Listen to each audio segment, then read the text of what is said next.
Réttarkerfið á að vera öllum skiljanlegt. Í True Crime Ísland farið yfir íslensk sakamál og rýnt í dómana þar að baki. Leitað svara við spurningum sem margir spyrja en fáir fá svör við.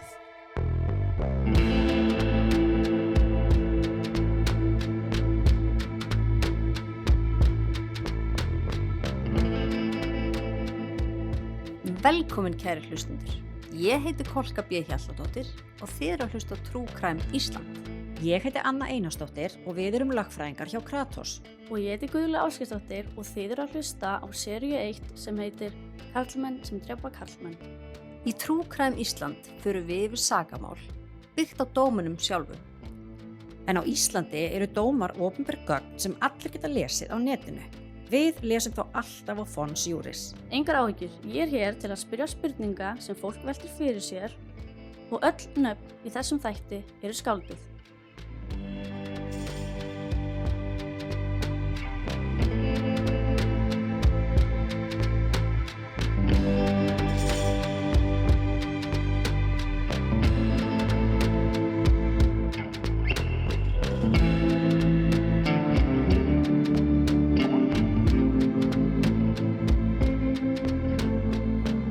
Jæja, gleðilegan mánudag, Kolka, velkomin í Florify-stúdíóið. Sæl Anna mín. Hvað segir þið gott? Hann hljómar þetta bara. En þú sjálf? Herri, ég segi bara allt gott. Búið að vera svolítið erfið vika. Búið að vera mjög mikil törn hjá mér. Ég er alveg ennþá að ná mér. En hér eru við. Og við ætlum að fara í dag yfir mál sem var kosið inn í lokaða Facebook-hópnum okkar. Fólk vill fá yfirferð yfir þetta mál. Já. Sem vakti náttúrulega mjög mikla athygli á sín tíma árið 2011. Þetta fjallar sem sagt konu sem að deyðir barn við fæðingu í vinnunni sinni og svona brot eru sem sagt það spes ákvæði í hegningalögum sem að taka á þessum brotum. Og ég ætla að lesa það fyrir fólk. Það hljómar svona. Einu sinni var það sko ef kona en það er búið að gera það sem sagt kyn hlutlaust. Já. Og segir, ef manneskja sem elur barn deyðir það í fæðingunni eða undir eins og það er fætt og ætla má að hún hafi gert það vegna neyðar, ótta hneisu eða sökum veiklaðs eða ruglaðs hugarástands sem hún hefur komist í við fæðinguna að þá varðar fangelsi alltaf 6 árum. Þannig að við sjáum á þessu að þetta er svona ákvæði sem að í raun og veru, hvað getur maður sagt svona, mildar aðeins. Þú veist það er ekki jafn há refsingu þessu eins og bara venjulegu manndrápi. Bara 6 ár, las ég það ekki? 5 eða 6? Jú. Já, 6 ár. Og þessu er náttúrulega beitt mjög sjaldan af því að þetta eru bara aðstæður sem að gerast ekki oft.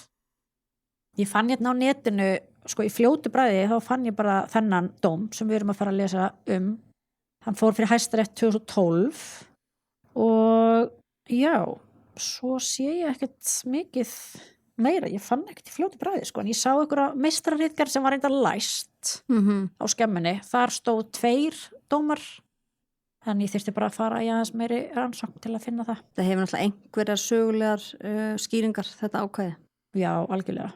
Þetta ég las í þessari meistararitgerð, í inngangnum var verið að taka fram að það væri miklar, sannanir fyrir því að á víkingatímanum á Íslandi hefðu börn verið borin út og svo eru einhverju menningaheimar líka sem að eru til dæmis með bara kvóta á barnsfæðingum og fleira sko. Já, mitt. Já, þannig að þessi meistararitgerð var líka svona veltaði upp hvort að þetta ákvæði væri sko barnsins tíma eða hvað maður getur sagt og niðurstaða í þessari ritgerð var svo að ætti að fella þetta ákvæði út og ætti bara að sakfella og ákæra fyrir manndráp samkvæmt 211. grein. Já, mitt. En ég er ekki með skoðun á því að því ég er bara ekki búin að kynna mig nógu mikið svona læknisfræðilega, þú veist, að því að við vitum alveg að það er fullt í gangi í líkamanum á konum. Þú veist, bara hormonar og alls konar. Og Já, við vitum alveg að fæðingarþunglindi er bara a real thing og þannig að ég hef ekkert beint skoðun á því sko. En á ég að byrja á því að segja frá bara málavöxtum með það? Já, endilega. Þetta mál gerist laugardagsmorguninn 2. júlí árið 2011 á hóteli bara á Laugaveginum í Reykjavík. Þar var þessi kona sem ákærð í málinu að vinna.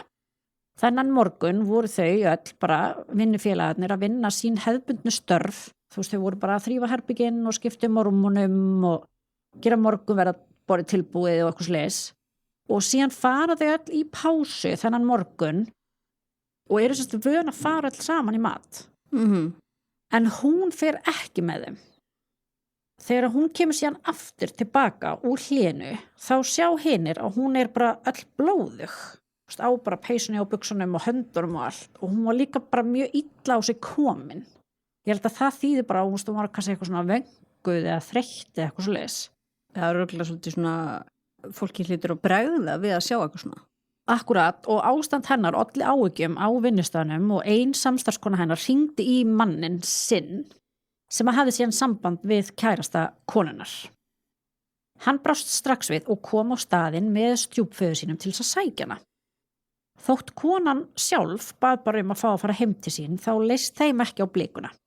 Þeir mátu ástand hennar svo alvarlegt að það væri bara ekki neitt annað að ræða heldur en að fara til læknis og þeir óku með hana beint upp á bráðamóttöku í Fossvoginum. Við komuna á bráðamóttöku var fyrst talið að hún hefði orðið fyrir fósturláti.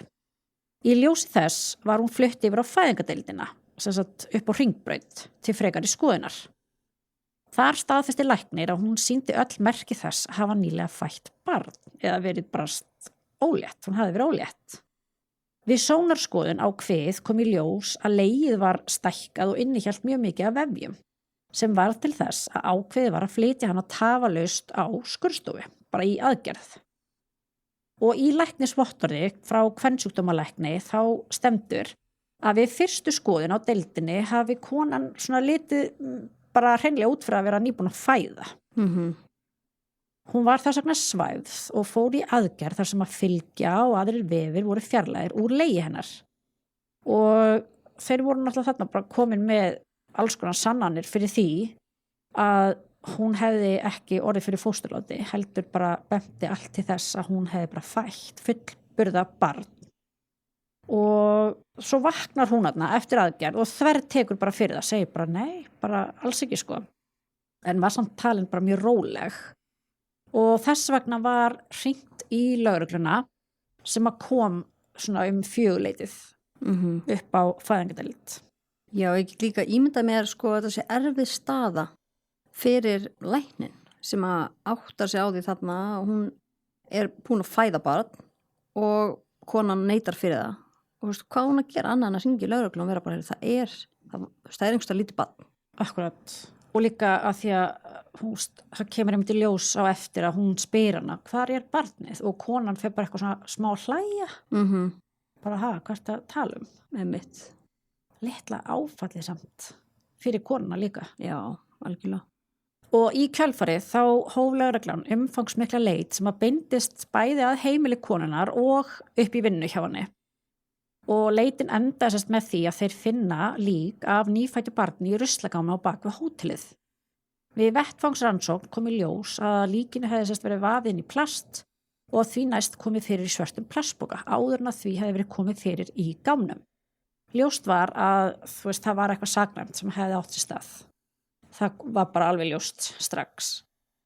Og það var líka alveg ljóst að barninu hefði verið ráðin bani, ekki að það hefði dáið náttúrulegum döða, já.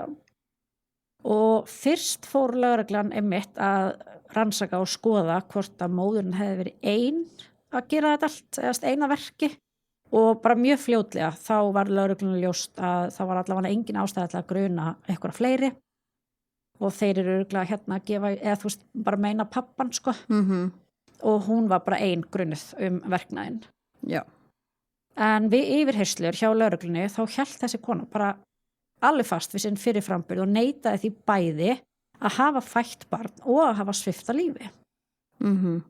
Og hún var úrskurðuð fyrst í gæsluvarðhald en verjandinn áfrýjaði því og Hæstiréttur að því að Landsréttur var ekki komin á þessum tíma felldi gæsluvarðhaldið úr gildi og henni var bara sleppt. Og það þá að því að þeir telja ekki hættu á að hún muni skemma einhverja rannsóknarhagsmuni eða koma í vekk fyrir eitthvað eða fela einhver sönnunargögn eða eitthvað svoleiðis. Ég myndi allavega að halda það. Já, einmitt. Þannig að já, En svo það krufningaskýrslan. Það kemur fram í henni að líkið hafi verið af nýfætum fullþroska dreng. Hann var með áverka og það var merki hringlaga blæðingu á hálsvöðum og niðurstaðan var að drengurinn hefði látist af völdum kyrkingar. DNA úr barninu, konunni og kærastanum hennar var sent til Svíþjóðar sem að staðfesti að þau væru foreldrar barnsins. Geðlæknir var fenginn til þess að rannsaka ákæru og þá til að kanna hvort hún væri sakhæf í skilningi 15. greinar eða hvort að ætla mætti að refsing geti borið árangur samkvæmt 16. grein. Í greinagerð geðlæknisins kom fram að konan þverneiti fyrir að hafa vitað af því að hún væri ólétt og þegar lögreglan benti á að rannsókn sýndi að hún tengdist látna barninu sem að fannst, hélt hún því staðfastlega fram að hún hafi hvorki orðið vör við sjálfa fæðinguna né séð barnið á nokkrum tímapunkti. Og svo stendur í skýrslunni. Ekkert bendir til þess að hún eigi við alvarlega geðræna erfiðleika að stríða. Hún var þó með einkenni þunglindis og kvíða eftir fæðinguna. Hún er eðlilega greind og vitræn starfsemi ekki skert. Líklegt er að hún var orðið mjög hrædd og kvíðin fæðingunni og framið verknaðinn í mikilli geðshræringu. Þannig að mögulegt er að hún muni ekki allt sem að gerðist. Þó er mjög ólíklegt að raunverulegt minnistap nái yfir alla atburði fæðingar, dráps og því að koma líki sonar síns fyrir í ruslagámi, þar sem vitræn geta er ekki skert. Niðurstaða geðlæknisins var því að hún væri sakhæf. Hún ber engin merki sturlun, geðrof né rugl og ekkert benti til þess að hún hafi verið í slíku ástandi þegar meint brot var framið. Niðurstaða var að framangreind einkenni ákærðu útiloki ekki að refsing komið að gagni. Ok, þannig að hérna er rannsóknin búin og þá er ákæra gefin út og það er ekki alltaf bara einhver svona aðalmeðferð í málum, heldur er líka fullt af öðrum þinghöldum, til dæmis þegar málið er bara þingfest. Eftir þingfestinguna voru geðlæknir og sálfræðingur dómkvaddir til að meta hvort að ákærða væri sakhæf eins og til að kanna geðheilsu hennar. Þetta var þess að krafa verjanda ákærðu. Þeir ræddu við hana, lögðu fyrir hana próf og könnuðu gögn málsins. Í þeirra samantekt segir að hún komi eðlilega fyrir við skoðanir og hafi í dag engin merki alvarlega geðsjúkdóma. Hún hafi hins vegar merki sorgareinkenni, þunglindi og kvíða, virðist þó gera lítið úr og vera í afneitun. Þegar þeir mældu greindin hennar, þá kom í ljós að hún á erfiðara með verklega hluti en annað, sem að bendi til ákveðins misþroska. En heildargreindin er samt svona nokkurn veginn í meðallagi. Hún segist sjálf vera þunglind og kvíðin, en læknarnir sjá engin merki alvarlega geðsjúkdóma og telja hana ekki verið í neinu geðrofi. Niðurstöðurnar sýna að hún á það til að fegra hlutina og afneita vandamálum fyrir sjálfur sér. Ekki koma fram merki andfélagslega persónu þætti eða siðblindu. Ákærða hefur ekki eðlilega minningar atburðin og trúi varla því sem hún er ákærð fyrir. Hún virðist bæla minningar sínar en það þekkist í svona málum og er yfirleitt ómeðvitað fyrirbrigði. Ekki tengt blekkingum eða því að viðkomandi reyni að villa fyrir rannsakendum. Hún virðist ekki hafa ímyndað sér eða vitað að hún væri ófrísk. Málið var því ekki til í hennar huga, heldur ómeðvitað bælt niður. Erfitt sé að fullyrða hugar ástand hennar á verknaðastundu, hugsanlegt sé að við fæðinguna hafi hún fengið gífurlegt áfall sem hafi hrint af stað tímabundnu hugrós ástandi og þeir segja í dóminum að það er eins og að vera í trans. Það er þekkt að konur geti svipt nýfætt börn sín lífinu í slíku ástandi, til dæmis ef þær heyra í þeim. Erfitt er að meta hvort þetta sé gerst með vilja eða ekki. Ákærða virðist hafa sett líkið í plastpoka sem sé frekar flókin athöfn og gæti benti þess að hún hafi þá verið komin úr hugrófs ástandinu. Hún hafi þá valið að fela líkið, líklegast í mikilli geðshræringu og skömm. Matsmenn taka þó fram að fólk geti gert flókna hluti í mikilli geðshræringu eða hugurofi. Já, áhugavert. Mér hefur einmitt alltaf fyndist áhugavert þegar ég er að lesa svona matsgerðir og svona og þegar það er verið að meta einmitt hugar ástand fólks eða ásetning og sliðis. Mér finnst þetta aldrei akkurat, bara eins og stendur þetta bara flókið. Já, er það Það er náttúrulega. bara verið að giska í eyður. Já, hún gerði þetta, hún tók nú póka en hún gerði samt hitt. Og svo er þetta ótrúlega mikið kannski persónubundi, hvað fólki finnst og eitthvað svona. Já, bara, þú veist þess að við vorum að tala um í síðasta þætti. Þeir eitthvað, nei, að því að hún hætti að heyra raddir, þá er þetta ekki eins og raddir sem allir aðrir heyra. Já. Eða eitthvað. Mhm. Ég minnst þetta eitthvað flókið. En það voru sérst lagðar 5 spurningar fyrir matsmenn. En þessir matsmenn sem að komið þarna og átt að svara þessum spurningum til þess að hjálpa þeim að varpa ljósi á hvað gerðist eða hvort að hún sé sakhæf eða ekki. Og að því við fjöllum svo ótrúlega mikið um þetta í síðasta þætti. Þú veist að þeir hefðu metið þetta út frá 15. grein og lögfræðilegt mat og þú veist allt þetta. Já, og settum inn á hópin líka. Já. Spurningarnar úr því máli. Já, þá ákveðum við í þetta skipti bara að lesa þau upp, bara spurninguna og svarið. Ég ætla að spyrja og þú ætlar að svara. Yes. Og fyrsta spurningin sem að matsmennirnir fengu var svona.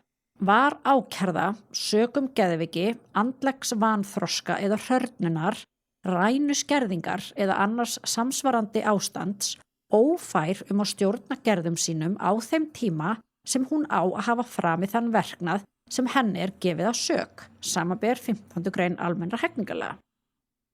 Og svarið erfitt er að fullyrða slíkt, en alls ekki hægt að útiloka skammvinnt hugrófs ástand á verknaðastundu vegna mikillar geðshræringar samtvinnað við líkamlega veiklun, þreytu, verki og líkamlegt og andlegt álag sem fylgir svona óvæntri fæðingu, einsins liðs á nokkrar hjálpar. Ljóst er hins vegar að strax við fyrstu geðskoðun, stuttu eftir atburð, var ekki slíkt að ræða. Né heldur voru merki slíkt við okkar geðrannsókn. Engin saga er geðrófseinkenni eða alvarlegan geðrófssjúkdóm og koma ekki fram alvarleg geðræn einkenni við skoðun matsmanna.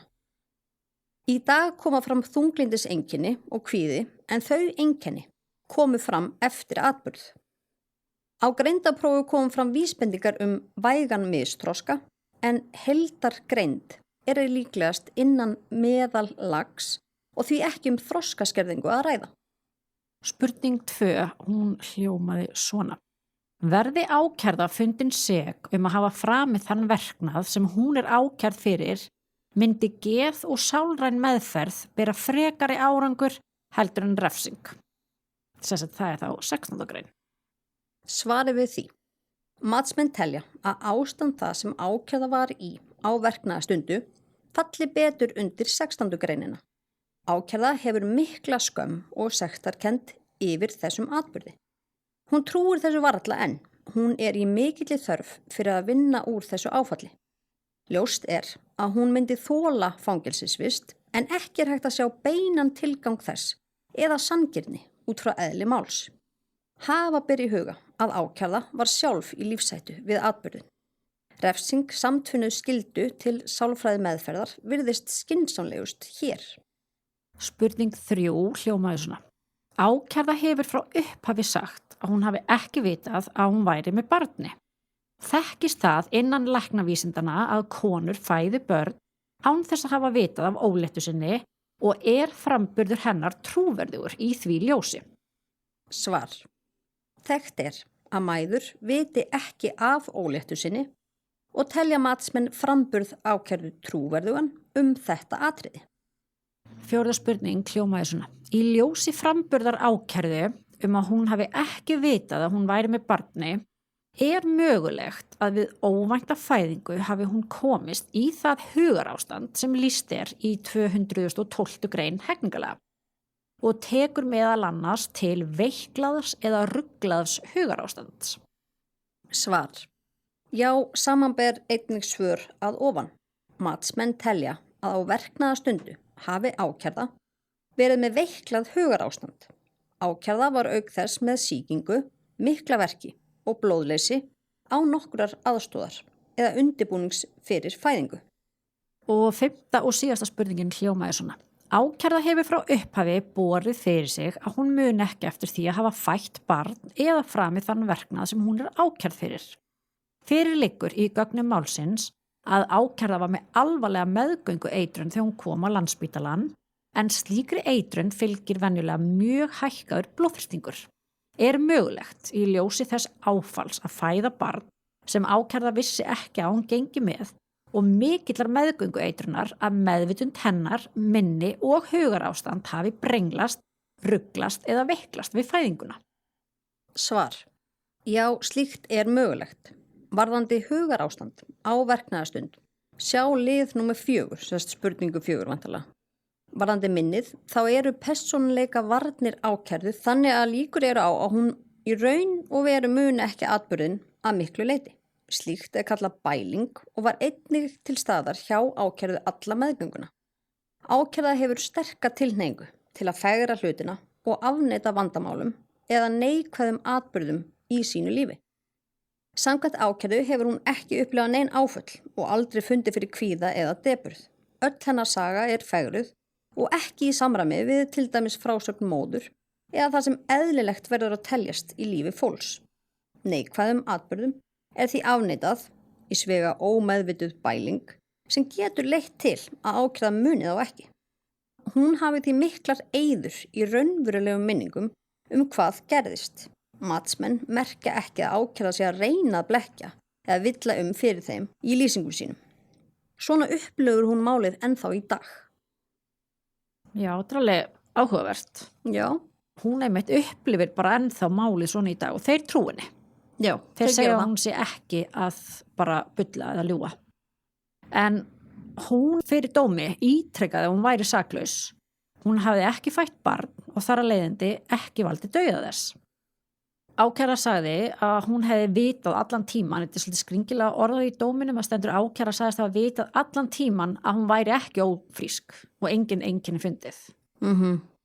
En það bara á að standa að hún hafi allan tíman haldið eða vitað að hún væri ekki ólétt og engin einkenni fundið.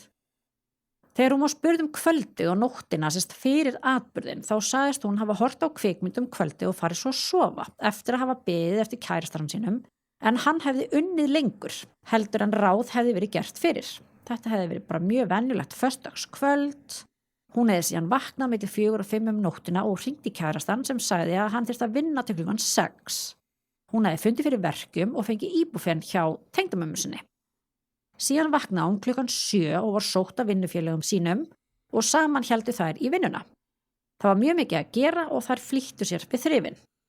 Rétt fyrir klukkan 10 fóru samstarfsmenn eða konur hennar niður að útbúa morgumat og ákærða var eftir til þess að klára hótelherbyggið sem að þær voru að þrífa. Þegar hún var að ljúka verkinu stóð hún upp en fann allt í henni fyrir miklum svima og fann eins og eitthvað hefði runnið út úr henni. Hún settist á klósettið og sá að það var blóð sem að rann út úr henni og ekkert annað. Hún sagði að henni var brugðið því að það blæddi töluvert meira heldur en venjulega. Blæðingin hefði minnkað eftir svona 2 til 3 mínútur, þá hafi hún þvegið sér, farið í buxurnar og farið niður að borða. Ég var einmitt að pæla þegar ég var að lesa hann dóm fyrst, hvenær fór hún úr buxunum. Já, ég hugsaði það líka. Úr buxunum. En hún sagðist hafa verið ein í það bil 10 mínútur. Hún neitaði að hafa gengið frá einhverju í ruslapoka. Þegar hún kom niður í morgumat þá spurði vinnufélagar hvort eitthvað væri að og hún hefði sagt að hún hefði bara verið að byrja á blæðingum og það hefði blætt mjög mikið. Hún vildi fara heim með leigubíl enda vitað að kærastinn var heima sofandi. Já, ekki vilja vekja hann, að meina. Já. Einn vinnufélaginn hringdi í sinn mann og bað hann að aka henni heim eða á spítalan. En maðurinn hringdi frekar í kærastan hennar sem að svaraði ekki af því að hann var búin að vera að vinna hann til 6 morguninn en hringi þá í stjúppappa stráksins og stjúppappinn fór inn í herbergi og vakti kærastan og þeir komu svo og sóttu hana í vinnuna og fóru með hann á spítala. Þetta við erum að hlusta á frásögn hennar, koninnar. Þá var hún spurð hvort að hún notaði eitthvað hníf í vinnunni sinni og hún sagðist nota sljóan hníf til að losa ristar á baðherbyggjum hótelsins. sljóan hníf er væntanlega þá bara eitthvað svona venjulegur smjörhnífur eða eitthvað skilu, ekki Já. eitthvað beitt. Ákærða hélt því fast fram að hún hefði ekki verið ólétt og hún hefði haft reglulega blæðingar. Hún varð ekki vör við að kvíður hennar hefði stækkað. Hún hefði reyndar þyngst 23 kíló en það væri alveg eðlilegt. Hún hefði verið föl og var spurð hvort hún væri ófrísk eða farið í óléttupróf. Hún sagði að það væri henni bara eðlilegt að vera föl en það væri hún blóðlítil. Vinnufélagi hennar hefði lagt hönd á magan hennar og spurt hvenær hún ætlaði að eiga og hún hefði bara svarað því ég er ekki ólétt. Svolítið skrítið samt. Já, það er svona eins og sumum hafi grunaða, öðrum ekki. En hún var spurð hvernig fjölskyldunni hennar hefði litist á ef hún hefði eignast barn utan hjónabands. Og hérna, þú veist, er ég bara svona ímynda mér hvort að þeir séu eitthvað, þú veist, veltaði upp hvort hún hafi reynt að fela þetta út af eitthvað trúarlegu eða eitthvað svoleiðis. En hún sagði að það hefði ekki verið neitt mál og fjölskylda kærastans, þeim hefði heldur ekki finnst það neitt mál ef hún hefði orðið ólétt. Og þau hefði líka bara gert ráð fyrir því að eyða ævinni saman og eignast börn. Hún væri mjög barngóð og ef hún hefði orðið ólétt og eignast barn þá hefði hún bara gleðast yfir því. Hún sagði að bæði kærastinn og móðir hans hefðu stutt hana og ef hún myndi eignast barn þá myndi þau líka bara halda áfram að stiðana. Hún og kærastinn hennar voru sammála að fara ekki í fóstureyðingu ef hún yrði ólétt. Þau hefðu bæði viljað stofna fjölskyldu og eignast börn og þau hefðu rætt bara það og alla framtíðina. Hún var beðin að lýsa því hvernig það hafi komið til að hún flutti til Íslands en hún og kærastinn hennar sem að bjóða á Íslandi voru búin að vera í fjarsambandi í 5 ár og hefðu bara hist einu sinni. Síðan tók hún ákvörðun árið 2010 að hætta í markaðsfræði og ákveða að flytja til Íslands til kærasta síns og bara fara að vinna þar. Flutningurinn hafi verið eitthvað svona skyndi ákvörðun sem hún tók bara sama mánuð og hún flytur hana í október 2010 og svo kemur fram að móðir hennar hafi ekki einu sinni vitað af því. Voru þær nánar, vitum við það? Sko það kemur eitthvað svona aðeins í ljós á eftir, eitthvað svona furðulegt. En kannski aldrei svona alveg, maður fara aldrei alveg að vita hvað sé málið. Nei. En hún allavega kemur til Íslands og kærastinn kemur bara á flugvöllin og sækir hana og hún hefði flutt heim til hans strax. Hún sagðist eiga foreldra og bróður í heimalandi sínu. Þau hafi reyndar ekki heimsótt hann á Íslandi og það væri út af því að þau töluðu ekki ensku né íslensku. En að þau væri í mjög miklu sambandi við hana bara í síma og tölvu. Þarf maður það til að heimsækja? Nei, þetta er alveg svolítið skrítið. Ef þú ættir heima í Namibíu eða eitthvað, þá myndi ég alveg einmitt koma að heimsækja því að það var alveg geðveikt en ég kann ekki tungumálið sem ég talaði þar. Nei, mitt, já, þetta er eitthvað. Nei, Kolka, ég ætla ekki að koma að heimsækja þig í Afríka því ég kann ekki tungumálið sem ég talaði hjá þeim ættbálki. Nei, þú veist, þetta er náttúrulega, svo, ég set alltaf fyrir vara við allt svona, maður veit ekkert, skilurðu, akkur það er, en ef að þetta er bara raunveruleg skýring þá í okkar menningu hérna á Íslandi, þá er það mjög skrítið að... Já, kannski líður einhver þannig, bara nei, treysti mér ekki, út af því ég get ekki bjarga mér á ensku og... Þá hefur sáinn sami ekki komið til Íslands. Nei. Men næstur kom fyrir dóm kærastinn, nema hann er þarna kynntur sem sko fyrrum kærastinn, sem þýðir að þau slíta sambandinu áður en að máli fer fyrir dóm. Fyrrum kærasti ákærðu sagði að þau hafi kynnst á netinu. Hún kom til landsins í október 2010 og þau farið að búa saman. Það hefði verið hennar hugmynd að flytja til Íslands. Þau ætluðu að eyða ævinni saman enda hafi samband þeirra verið gott. Barneignir voru samt ekkert á dagskrá alveg strax. Kærastinn sagði að hann myndi hafa fagnað því að eignast barn. Þó það hafi verið óvænt. Barneignir utan hjónabands væru ekki vandamál í hans fjölskyldu. Hann hefði aldrei grunað að ákæra væri ólétt né séð neitt í fari hennar sem að benti til þess. Hann hafi einu sinni spurt hana hvort hún væri ólétt en hún svaraði því að henni liði ekki vel og væri með svima. Mér finnst þetta svolítið sérstætt. Já, hann fekk allavega þess að hugdætti og grunaði það. Og hún svara sko ekkit endilega nei. Hún sagði bara að henni liði ekki vel og væri með svima. En hann segir svo frá því að móðir hans hafi haft samband við móður ákærðu eftir að máli kom upp. Og þá hafi komið í ljós margt sem að ákærða hafi sagt honum fjölskylduna sína sem hafi bara ekkert verið rétt. hún vildi líka aldrei hafa hann viðstættan þegar hún var að tala við fjölskylduna sína. Þannig að eitthvað svona óheðalegi í gangi. Já, það allavega eitthvað svona, einmitt að því hún sagði líka að mamma hennar hefði ekki vitað að hún flutti til landsins. En hann lýsir því þarna fyrir dómi að hann hafi komið heim úr vinnu kl. 6 að morgni, 2. júlí og farið að sofa, en hún hafi þá farið í vinnu. Hún hafi kvartað yfir verkjum í maganum og rætt við móður hans það. Kunningi hans hafi svo hringt í hann og sagt að hann yrði að ná í hana í vinnunni því henni liði ekki vel. Þegar hann kom á vinnustað hennar sá hann að hún var náföl. Þá hafi móður hans hringt og hann útskýrt fyrir mömmu sinni hver staðan væri. Móður hans sagði honum að fara með hana á spítala strax sem að hann gerði. Já, þannig að mér finnst alltaf furðulegt að hann hafi ekkit, var hann ekkit spurður meira út í, hvað hann hafi sagt við hana upp á spítala, eða ætla hann hafi bara farið með hana til læknis og síðan þurfti að segja bara bless við hana því að hún fór náttúrulega bara inn í aðgerð og eitthvað. Já, og svo náttúrulega slíta þau í sambandinu, þannig að maður veit ekkert hvað gerist þarna. Nei, en hann er bara spurður að það síðasta sem hann segir er bara að hann hafi síðan farið með hana á spítala, ekkert eitthvað talaður við hana á leiðinni, hvað sagði hún, þegar þið komið, hvernig var hún, hvað, já. Eitthvað svona. En allavega mamma hans, fyrrverandi tengdamóðir hennar, kemur hana líka fyrir dóm og hún sagði að sambandið á milli þeirra hefði verið bara mjög gott. Hún sagðist stundum hafa spjallað við ákærðu það, hvort það færi nú ekki að styttast í barnabarn, en ákærða hefði svarað því að það myndi ekki gerast fyrir hann eftir svona 1 ár. Móðurinn sagði að barn væri bara mjög velkomið á heimilið. Hún hefði líka rætt við hana hvort þau ætliði ekki að gifta sig og hún hefði svarað því að þau hefði ætlað til Litáen næsta sumar og gifta sig þar. Að lokum þá ítrekkaði móðurinn að barns eignir utan hjónabands væri alls ekki litið hornauga í hennar fjölskyldu. Kvöldið fyrir atburðinn sagði hún að ákærði hefði kvartað undan magaverk. Hún sagðist að gefið henni eitthvað verkjalyf, var það ekki bara íbúfen eða eitthvað? Já. Og síðan hefði ákærða farið að sofa.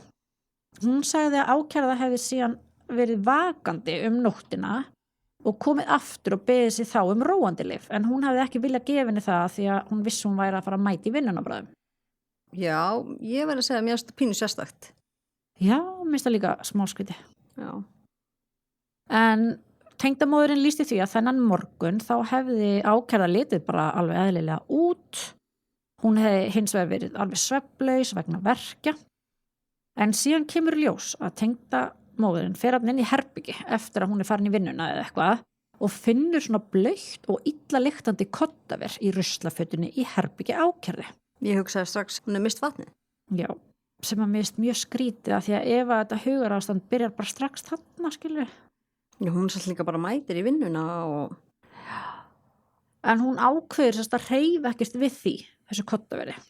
Seinna þegar þær töluðust við á spítalanum, spurði móðurinn hana hvort eitthvað hefði komið úr henni. Mér finnst þetta svo skrítið að því að, eins og ég var að segja, kærastinn hennar, það kemur ekkert fram í framburðunum hans. Eins og hann hafi talað við hann á spítalanum, en mamman hefur greinlega, tengdamamman hefur greinlega komið á spítalan eða eitthvað sko. Já, og hún líka er að segja að það kom ógeðslega mikið blóð og kannski þá mamman að spyrja, kom eitthvað meira, kom eitthvað annað. Einmitt, hún allavega segist það var spurt hana hvort það hefði eitthvað komið úr henni, en ákærða hefði neitað því. Hún sagðist það var talið að ákærða hefði kannski bara mist fóstur, en hún hefði allavega ekki séð að hún væri ófrísk. Síðan kemur í ljós að tengdamóðirinn hafi verið í sambandi við móður ákærðu eftir hennan atburð og þá hefði komið í ljós að ákærða hefði sagt margt ósatt fjölskylduhagi sína og fleira. Þá hefði ákærða alls ekki viljað að hún hefði samband við móður sína. Og ég veit aldrei og kemur eiginlega aldrei í ljós eitthvað af hverju þetta skiptir máli, sko. Nei, mitt. Svolítið áhugavert. Já, því næst koma 2 læknar fyrir dóm. Þetta eru 2 kvenmenn. Ein þeirra er kvensjúkdómalæknir og hinn er venjulegu læknir, að mér minnir. Allavega það skiptir engum máli, þú veist, út af málinu, hvað máli var þar, þannig séð. En fyrsti læknirinn, hún sérst kemur og staðfestir vottorð sitt. Hún segist að hafa verið á vakt á kvennadeild Landspítalans þennan dag. Og ákærða kom sérst þangað frá slysadeild. Manstu, fyrst fór hún upp á slysadeild og þeir héldu að hún hefði kannski mist fóstur og semdi hana þess vegna upp á kvennadeild. En þessi kona sem segist hafa tekið á mótinni, hún hefði verið föl en ekki með mikla verki. Þá hefði verið tekið þungunarpróf sem var jákvætt. Og ákærða hefði sagt henni frá mjög miklum blæðingum og að hún væri með verki vinstra megin í kviðnum. Og síðan segir hún að blæðingarnar hefði byrjað fyrir 3 dögum en aukist þarna morguninn þá þegar hún í vinnunni. En sagðist hún hafa byrjað bara á blæðingum hana? Saman dag þetta gerist? Jú, og náttúrulega líka verið með reglulega blæðingar alltaf. En þá var hún spurð af þessari konu, þessum lækni, hvort hún væri ólétt og hún hefði sagt nei, ég er búin að vera bara með reglulega blæðingar síðustu mánuði. Þannig að hún ákveður að taka eitthvað svona skoðun á henni, að neðan, og sér að hún er eitthvað svona marinn inn í slímhúðinni í leggöngunum. Svo sér hún að það er vefur sem er fastur í leghálsi, eitthvað svona sem er þarna inni. Og þá fær hún grunum að það sé fósturlát og reyndi að ná þessum vef úr, hvort hún hafi tósað í hann eða skorið í eitthvað sem ég veit það ekki, til þess að reyna að stöðva blæðinguna. Og þá kemur annar læknir sem er kvensjúkdómalæknir, hinn er kannski fæðingarlæknir eða eitthvað, og hún ákveður, læknir 2, að fara bara með ákærðu í aðgerð, bara skurðaðgerð. Og þar er hún svæfð og þegar að þær athuga betur þá kom í ljós að þessi vefur sem hún var að reyna að ná var naflastrengur. Og þá tók þessi kvensjúkdómalæknir, þessi læknir 2 bara við og bendir hinni á, eða þær taka saman ákvörðun að læknir 1 fer bara og hringir í lögregluna. Og hún kemur líka fyrir dóm, seinni læknirinn, kvensjúkdómalæknirinn, og staðfestir bara sitt vottorð. Hún segir að ákærða hafi komið af slysadeild og það hafi einmitt verið grunur og hún var kannski með utanlegsfóstur.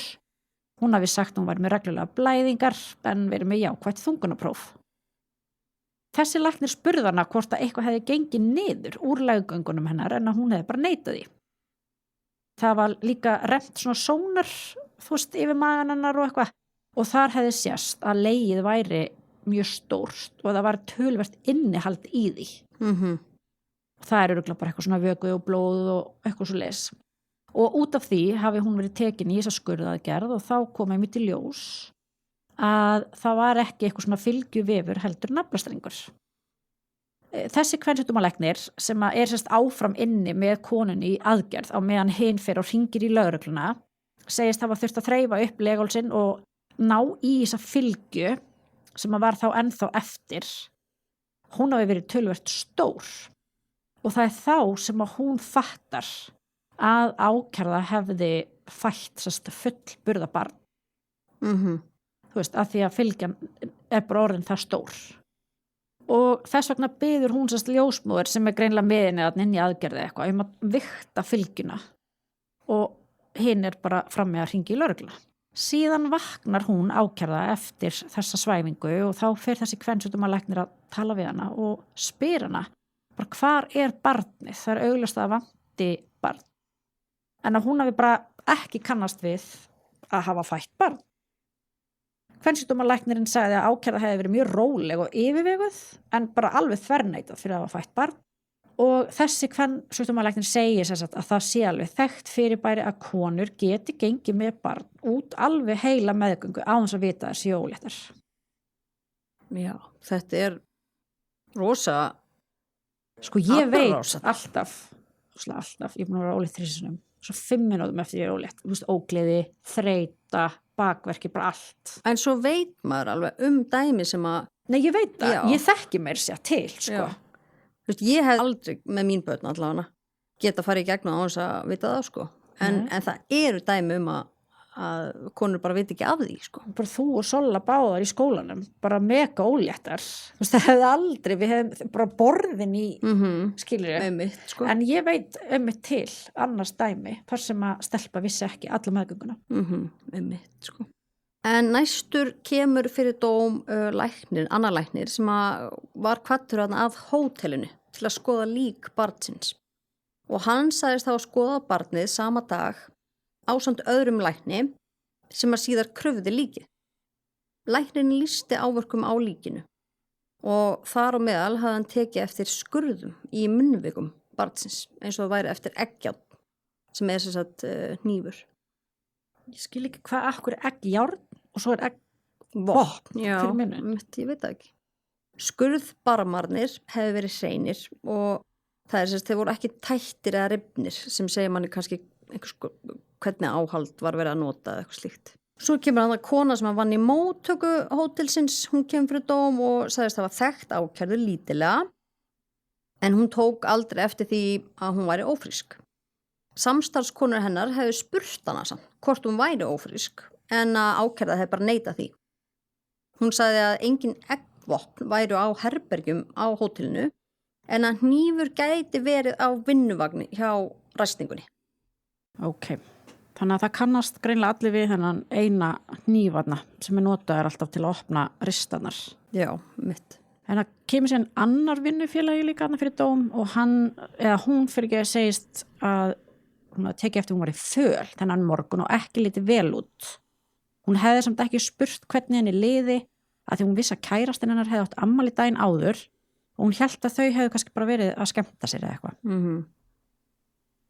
Síðan hafi þær bara farið að vinna og vinnufélagin hafi ekkit séð ákærðu aftur fyrir en hún kom í morgumat og þá var hún öll blóðug. 15 mínútur yfir 10 var ákærða enn ókomin og þá sagði vinnufélagin hennar að hann hefði hringt í hana af því að þær hefði bara verið í 5 mínútna pásu. Ákærða hefði svarað og sagt að sér liði mjög illa en sagðist samt vera að koma. Og þegar vinnufélagarnir voru allir að snúa aftur til vinnu þá birtist hún bara allt í henni og það var blóð á blúsun hennar, buxum og skóm. Og hendurnar hennar voru líka allar blóðugar og vitnið, vinnufélagin, sagðist að hafa séð blóð á vörum hennar. Þannig að það er bara blóð á allstaðar á henni eða svona. Já. Mitt. Hún sagði við vinnufélaga sín hún væri bara á blæðingum og ætlaði að fara að þvo sér og halda svo áfram að vinna. Líklegast bara skiptum föt og fara í sturtu hótelinu. En vinnufélagarnir sagði bara, nei, þú getur ekki haldið áfram að vinna svona. Og það endaði með því að ein þeirra hringdi í manninn sinn sem að hringdi síðan í kærasta ákærðu og hann kemur með stjúpappa sínum og sækir hana. Síðan kemur annar vinnufélagi og hún segir að vinnufélagarnir hafi rætt það að þetta væri alveg óvenju miklar blæðingar. Vinnufélagin sagðist að hafa unnið með henni í 5 mánuði og aldrei hafa dottið í hug að hún væri ólétt. Hún sagði ákærðu aldrei hafa hlíft sér þótt að vinnan væri erfið. Þegar ný kona kom til starfa þá hefði hún samt spurt ákærðu hvenær hún ætti von á sér. En þegar hún neitaði að vera ólétt þá var bara hlegið af þessu. Þá var vitnið, vinnufélagin spurður hvort hnífur eða eggjárn. Hver er munurinn á eggjárni og eggvopni? Verðum eiginlega að finna út úr því. En þú að googla meðan ég held áfram. En hún var spurð hvort það væri hnífur eða eggjárn væri meðal áhalda sem þær notuðu við vinnuna og hún segi já að það væri sem hnífur til að opna ristar á baðherberginum. Hnífarnir væri svo á herbergjunum með eldhúsi. Það væri aðrir hnífar í herbergjum sem væri fullbúnir með eldhúsi. En það var samt ekki eldhús í þessu herbyggi. Síðan stendur bara í lokin á þessum vitnisburði að þessi vinnufélagi sagði að ákærða hefði sagt sér ýmislegt ósatt og nefndi dæmi það en dómurinn telur það greinlega kannski ekki skipta máli. Nei, sem samt skrítið að þetta í hvað 3. sinn sem við heyrum þetta. Já, en við vitum ekki einmitt, hvort að hún hafi verið að segja eitthvað ósatt heimahægi sína eða allt þetta með mömmu sína og bara ekki það sem hún var svona aðalega að segja ósatt Jú, eitthvað tengt allan á fjölskylduna hans. Já. En hérna vitum við ekki hvað er. Nei. Síðan kemur annar vinnufélagi og hún sagðist ekki hafa þekkt hana vel, þær hefði bara unnið saman í 1 mánuð. Henni hefði fundist fyrst eins og ákærða væri ófrísk, en ekki spurt hana það. Og þennan morgun þá hefði ákærða unnið á öðrum stað á hótelinu og þær hefði ekkert hist aftur fyrir en við morgunverðin. Ákærða kom það leyti sem að þær voru allar að koma úr pásunni og hún sagði að ákærða hefði litið út fyrir að vera mjög hrædd og hún hefði sagt að sér liði ekki vel. Henni hefði blætt mikið en fullyrti samt að henni liði betur núna og vildi bara fá að halda áfram að vinna. Vinnufélagin hefði sérst séð blóð á fötunum og höndunum. Hún tók inn verkjatöflur og sagði að hún ætlaði bara að skreppa í sturtu og halda svo áfram að vinna. En eins og hinn vinnufélagin hvað hérna á undan fyrir dómi þá sagði þeir bara, nei, þú þarfst að fara heim bara og hvíla þig eða eitthvað. En hún vildi það ekki af því að það var svo mikið að gera. Og síðan hafði þetta vitni bara farið að vinna en hún vissi að það hefði verið hringt í kærastan ákærði og hann hefði sótt hana. Já, þannig að ákærða þarna bara, vill bara halda áfram að vinna og láta þess ekkert sé. Já. Minni mér svolítið á þig. Heldur góð. Ég var bara komin heim til þín korter eftir fæðingu. Já, hvað daginn eftir eða eitthvað? Já, það var bara næs. Ég var bara í skólanum. Já, auðvitað. Hérna, svo kemur rannsóknarlögreglumaður sem var fyrstur af öllum lögreglumönnunum til þess að tala við ákærðu upp á spítala. Hann sagði fyrir dómi að hún hefði neitað fyrir að hafa fætt barn. Hann sagði að hún hefði verið alveg pollrólega og flissaði stundum fyrir hún var spurð hvar er barnið? Þú veist, bara hvar er barnið? Þá hún verið bara að hlæja. Og það hefði verið túlkur og hún hefði talað við ákærðu með aðstoð túlks. Svo kom annar rannsóknarlögreglumaður, hann sem að fann lík barnsins og hann kemur hérna fyrir dóm og lýsti því hvernig hann hefði fundið líkið en það hefði verið vafið inn í 3 eða 4 glæra plastpoka sem bundi hefði verið fyrir með hnút. Hann hefði leitað í herbygginu sem að ákærða hefði verið að þrífa og fundið þar blóðpolla undir öllum listum. Þannig að það hefði greinilega bara lekið undir listana. Þá var leitað að eggjárni í ruslakompunni en ekkert svoleiðis fannst.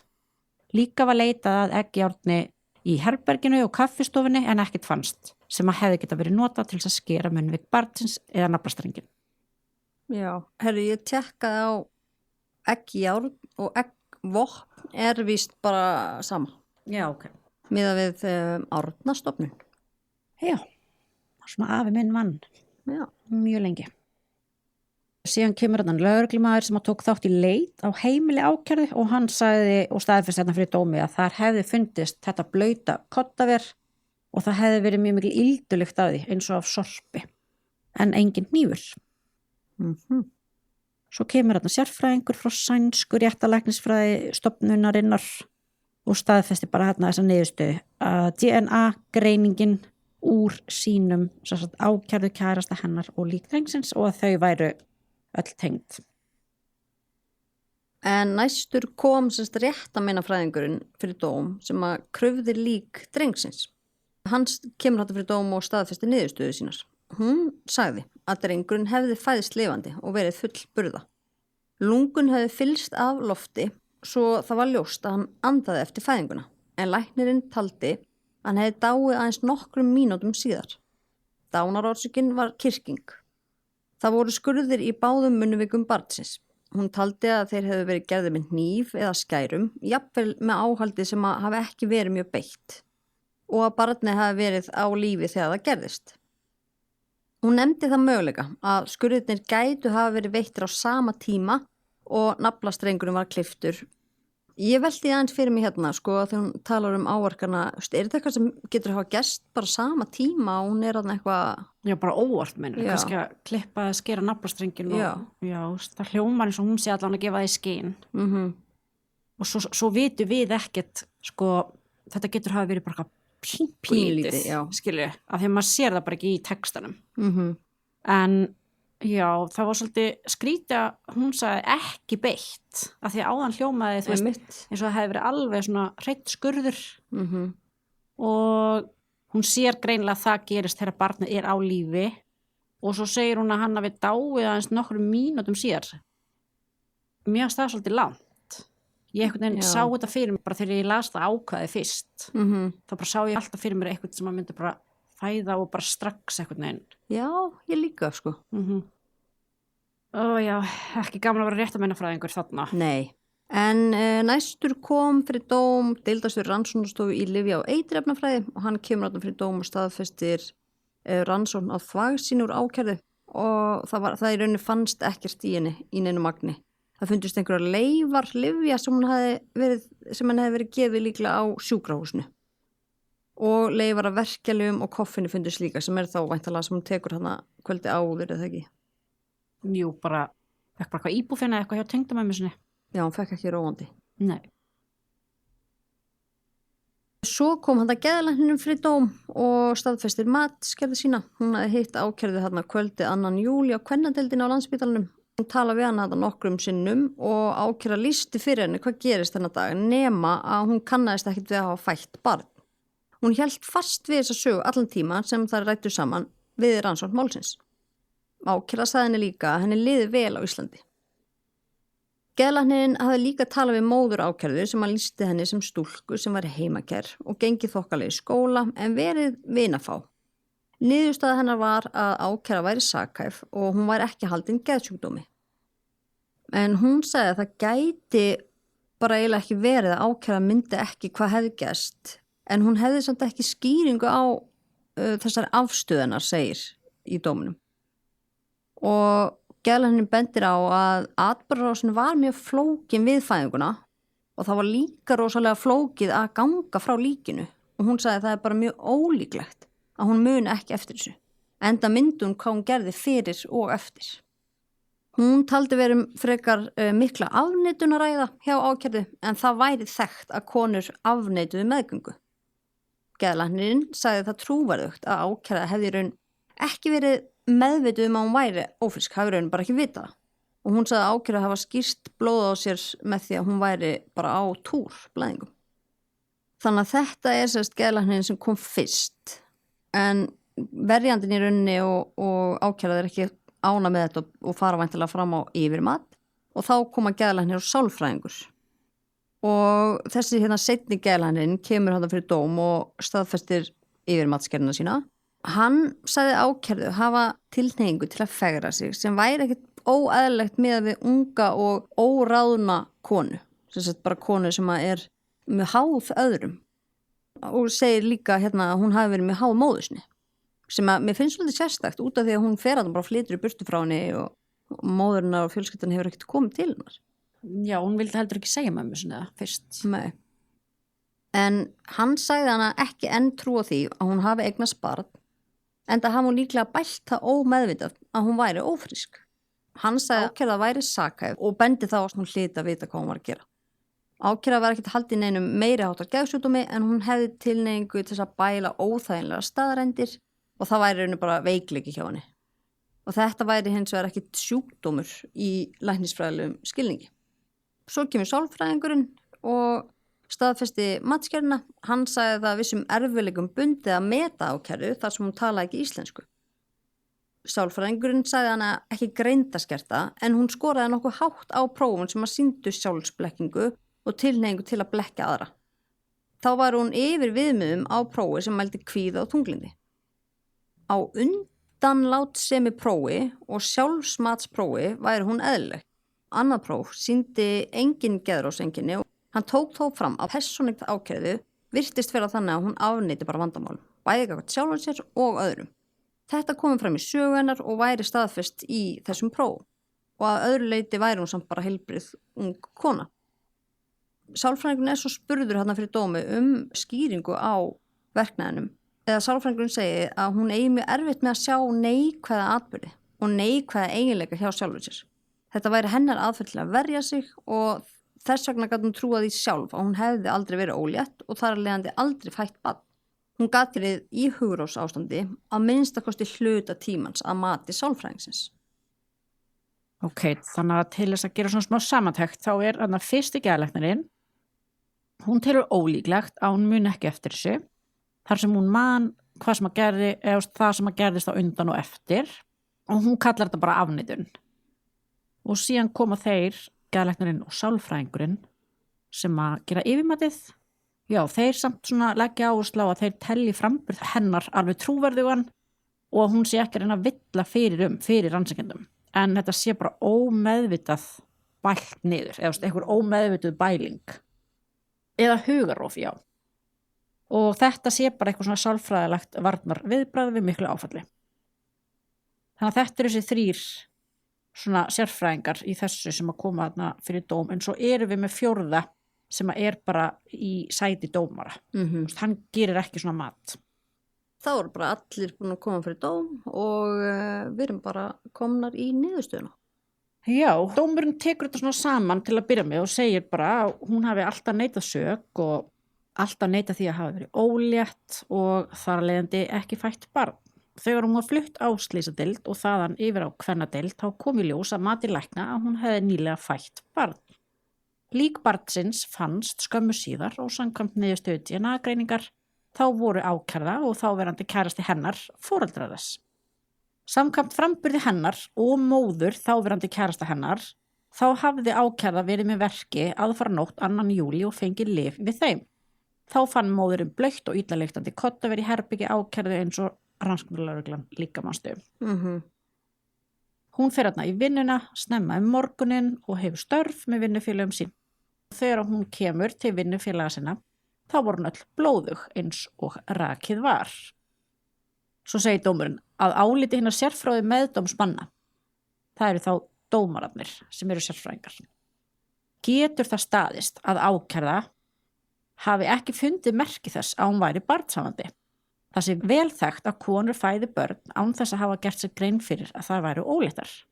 Vitnisburður ákærðu og móður þáverandi kærasta hennar verki bendi til þess að ákærða hafi haft hríðir nóttina. Þá sé mjög líklegt að hún hafi mist legvatnið. Í herbyggi hennar fannst blautt og illa lyktandi kottaver og sé langlíklegast að legvatnið hafi farið í það og af því stafi þessi lykt. Af hverju var það ekki bara rannsakað? Já, mitt. Ekki það, já, kannski bara fannst þeim það ekki þurfa það eða eitthvað. Samkvæmt framburði hennar sem fær stóð í framburði vinnufélaga hennar þá var hún ein í stuttastund og hafði þá fundið fyrir miklum svima. Hún hafi sest á klósettið og þegar eitthvað rann úr henni þá hefði hún séð blóð. Það er álit hennar sérfróði meðdómsmanna að ákærða hafi þá fætt barnið. Já. Samkvæmt framansögðu telur dómurinn sannað gegn neitun ákærðu að hún hafi fætt fullburða barn á þeim tíma sem hún var ein á vinnustað sínum skömmu eftir klukkan 10 af morgni 2. júlí 2011. Þannig að þarna eru bara búin að rekja öll sönnunargögnin, tímalínuna, vitni, DNA og segja bara ok, við erum búin að sanna hérna þrátt fyrir hennar neitun að hún hafi fætt barn klukkan þetta. Og síðan að lík barnsins hafi fundist í ruslagámi. Og síðan var það niðurstaða krufningar að barnið hefði látist af völdum kirkingar. Með vísun til alls þess sem nú hefur verið rakið þá var það sérst niðurstaða dómsins að hún hefði kyrt barnið mjög skömmu eftir fæðingu en það var bara engin annar á staðnum sem hefði geta gert það. Henni var einnig gefið að sök að hafa veitt barninu 2 skurð áverka með bitvopni. Að áliti hinnar sérfróði meðdómsmanna er líklegast að ákærða hafi skorið í munnvik barnsins þegar hún skar í sundur naflastrengin sem bar þess merki að hafa verið skorin í sundur. Geðheilsa hennar var ítarlega rannsökuð eins og rakið var. Það var niðurstaða matsmanna að hún væri sakhæf og fellst dómurinn á þá niðurstöðum. Þannig að þeir eru sammála, þeir sérfræðingar sem að sitja sem dómarar að hún sé sakhæf.